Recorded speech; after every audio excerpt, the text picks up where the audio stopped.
My alcoholic brother spent 10 years partying while I transformed Dad's failing company into a $100 million empire. At the shareholders meeting, he had me fired and humiliated. I left quietly, but Monday morning, when he walked into his new CEO office, "Hi. I'm Michael Foster, and this is the story of how I learned that sometimes the biggest betrayals lead to the sweetest victories."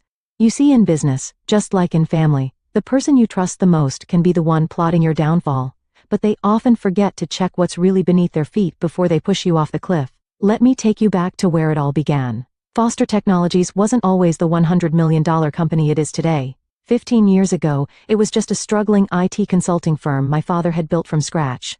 Dad was brilliant with technology but terrible with business. By 2010, we were 3 months away from bankruptcy, and my father's health was failing under the stress. I was 25, fresh out of business school, while my older brother James was 30 and already a familiar face in the local nightlife scene.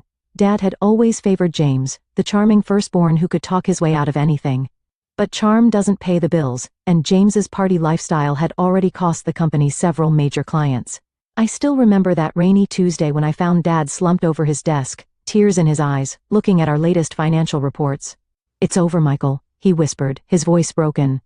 "Everything I built, I'm going to lose it all." Something in me snapped that day. I couldn't watch my father's dream die, even if he'd always seen me as second best. While James was out spending company money at exclusive clubs, I started working 18-hour days. I learned every aspect of the business, met with every client, reviewed every contract. Mom worried about me. "Michael, you need to rest," she'd say, bringing dinner to my office at midnight. "You can't save the company by yourself," but that's exactly what I did. The 1 stone year was brutal.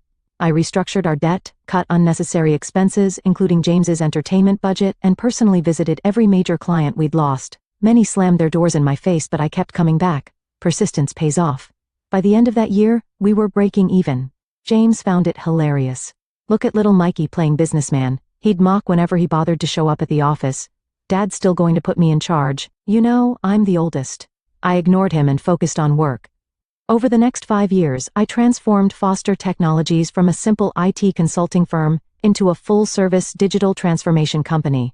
We developed proprietary software solutions, expanded into cloud services, and built a reputation for excellence in the industry. The company grew exponentially. From $2 million in revenue, we hit $10 million, then $50 million, and finally crossed the $100 million mark last year. Our staff grew from 20 to over 500. We opened offices in 3 countries. Dad's health improved as the company flourished, but his favoritism didn't change. Every success was somehow attributed to James's leadership, even though he spent most of his time planning his next vacation. In family dinners, Dad would praise James's business acumen while I sat quietly going through quarterly reports on my phone. I didn't care about the credit. I cared about the company, our employees, and the legacy we were building. Besides, I had my own plans. What nobody knew, not even my father, was that I've been carefully documenting everything over the years. Every decision James sabotaged, every client he lost, every dollar he wasted. More importantly, I've been quietly building relationships with our key clients, making myself indispensable to their operations. I also had another secret, one that would turn out to be crucial. During the company's darkest days when we were nearly bankrupt, I used my own savings and taken out personal loans to keep us afloat. In exchange, I'd received shares, lots of shares. The paperwork was buried in mountains of corporate documentation, but I legally owned 40% of Foster Technologies. Or at least I thought that would be enough to protect me. I couldn't have been more wrong. Last month, everything changed. Dad announced his retirement, and everyone expected him to name me as his successor. After all, I've been effectively running the company for years. Even James had been showing up to work more often, probably sensing the change coming. The shareholders meeting was set for Friday afternoon. All major stakeholders were present, including our board members and key investors. I prepared a comprehensive presentation about our growth strategy for the next 5 years. Dad stood up to make his announcement. I noticed James smirking in his seat, but I didn't think much of it at the time. "Ladies and gentlemen," Dad began, "as you know, I'm retiring as CEO of Foster Technologies. This company has been my life's work, and choosing my successor was not an easy decision." He paused, looking around the room.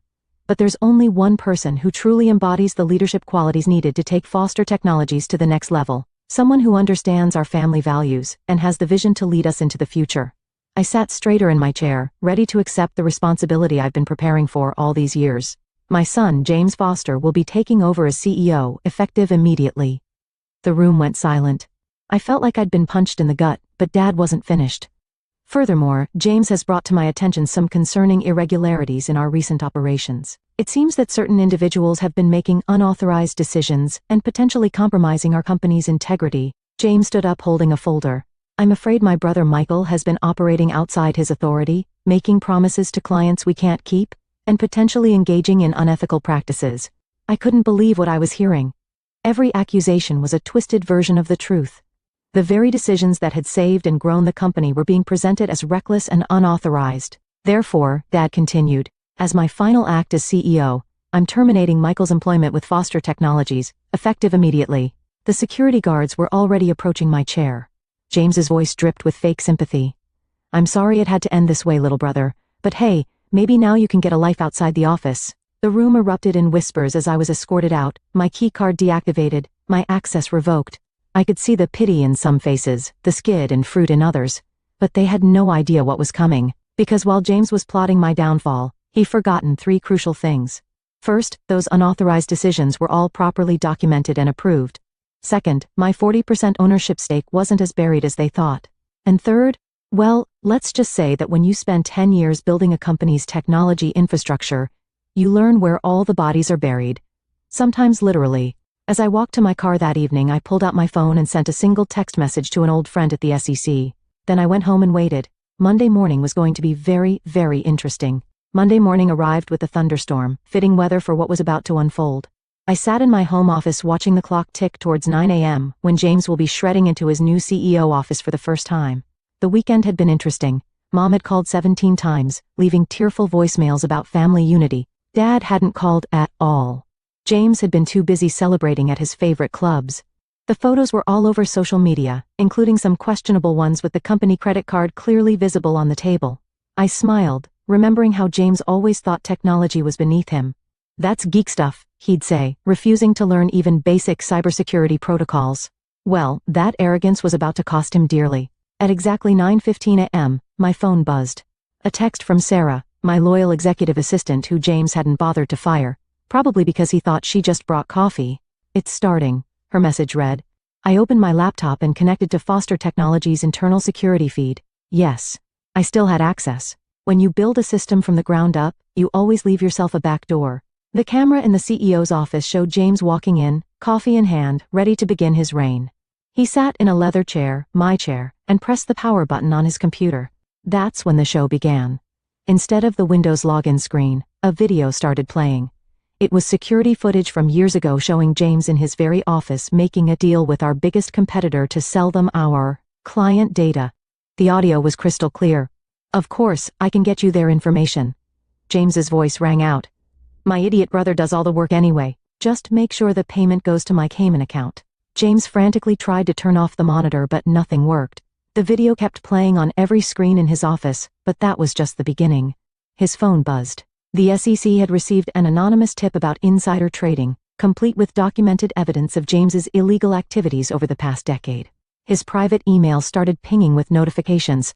Somehow, all his confidential communications had been leaked to the board members. Down in the lobby, federal agents were walking through the front door. I watched through the security feed as James's face turned from confusion to panic. He tried calling Dad, but Dad's phone was busy.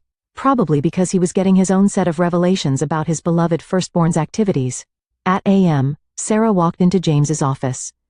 Mr. Foster, she said calmly, the board members are requesting an emergency meeting. Also, there are some federal agents here to see you. James started sweating. Tell them I'm busy, cancel everything and get it up here to fix these damn computers. Sarah smiled politely.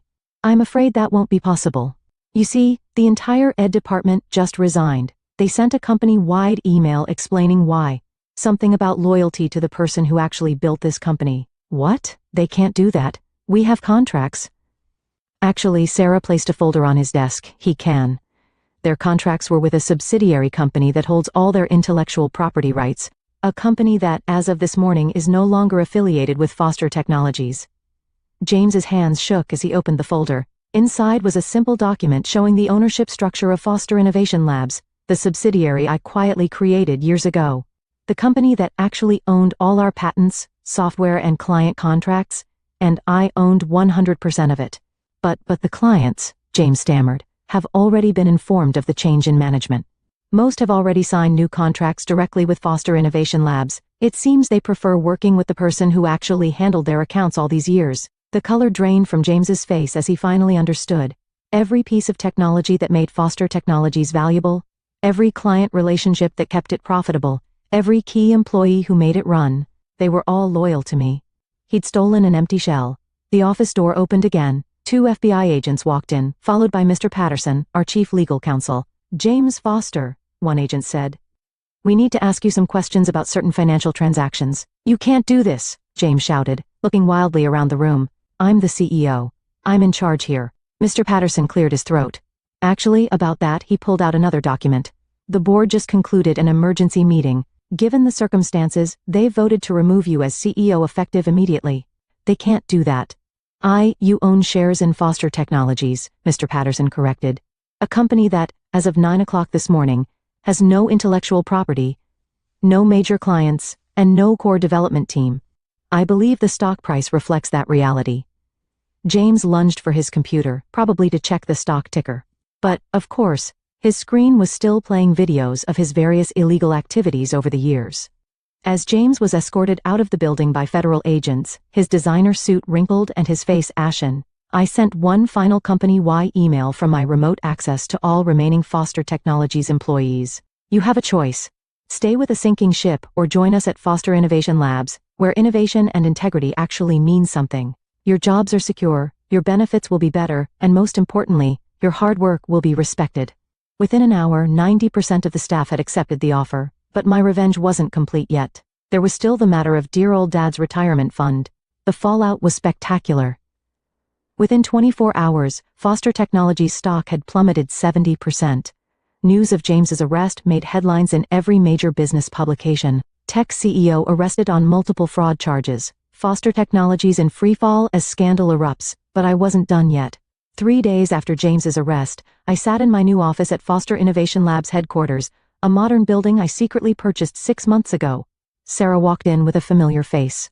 Dad's financial advisor, Mr. Goldman. He's been calling non-stop, Mr. Goldman said, looking uncomfortable.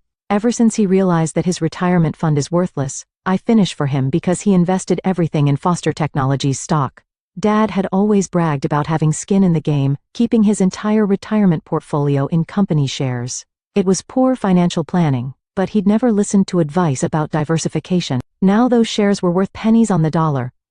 Your father is desperate, Mr. Goldman continued. Mrs. Foster, your mother, she's worried they might lose the house. I leaned back in my chair, thinking about all the times Dad had dismissed my warnings about James's behavior. All the times he distributed my success to luck rather than hard work. Set up a meeting, I finally said. Tomorrow, 10 a.m. here. The next morning my parents arrived at Foster Innovation Labs. Mom looked like she'd been crying. Dad looked like he aged 10 years in a week. They sat across from me in the visitor chairs, the same model as the ones Dad used to make me sit in while he lectured me about real leadership. Son, Dad began, his voice shaking. I know I made mistakes. Mistakes? I interrupted quietly.